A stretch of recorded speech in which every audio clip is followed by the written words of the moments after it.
Marie Bonvoisin Alves dos Santos, je suis élue maire depuis 2016, mars 2016. Donc voilà, ça fait 2 ans que j'ai entamé avec l'équipe municipale le second mandat.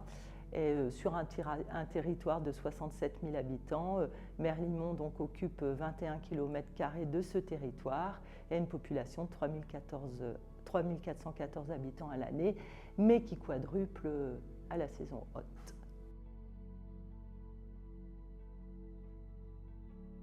3 stations ont été aménagées à ce jour dans la commune, à savoir 2 plutôt sur la partie centre-bourg et une sur la partie plage, et une autre reste en perspective d'aménagement sur le front de mer.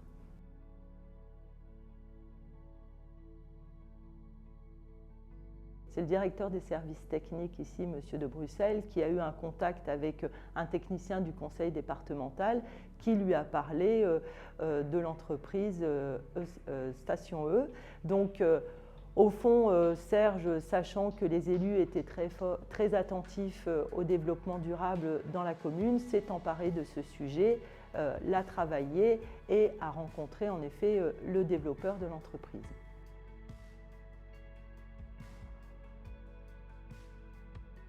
Station E a apporté à la collectivité un élan, puisque c'est vrai qu'on avait déjà bien en tête qu'il était temps en fait, de s'accaparer des résultats du Grenelle de l'environnement, qu'il était plus que temps après le confinement de repenser la mobilité en règle générale différemment.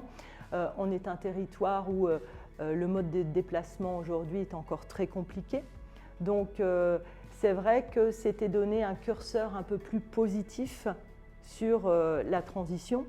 Donc tout de suite, on a été vus comme des élus qui se mobilisaient autour de la question, et d'ailleurs ça a été vraiment notre volonté.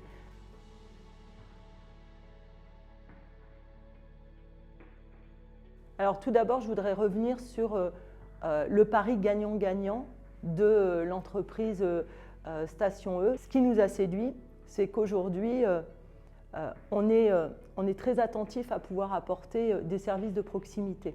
Les services de proximité en termes de mobilité sont très importants aux yeux de la population.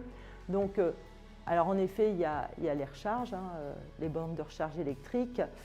Ces 6 m² en fait, qui sont conventionnés avec l'entreprise sur le domaine public, au fond, ne coûtent somme toute rien à la collectivité, hormis la mise à disposition de ces 6 m² contre une faible redevance et hormis l'installation des réseaux. Le reste, tout est pris en charge par l'entreprise. En fait, ce qui est intéressant avec cette entreprise, c'est leur capacité à s'adapter à la collectivité à laquelle ils s'adressent. Peu importe là où vous en êtes dans les démarches, à mon avis, ce qui importe le plus, c'est de la manière dont l'entreprise va savoir communiquer et s'adapter aux besoins de la population de la dite collectivité.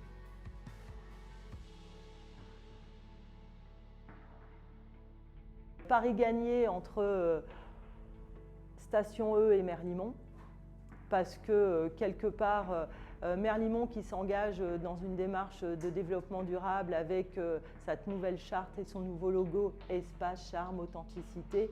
Je dois dire que ce mode gagnant-gagnant, puisque au fond, à l'heure où l'argent public est précieux, c'était une réponse adaptée à ce que nous, élus, et les administrés ainsi que le flux touristique souhaitaient par rapport à la possibilité de pouvoir accéder plus facilement à des bornes de rechargement électrique.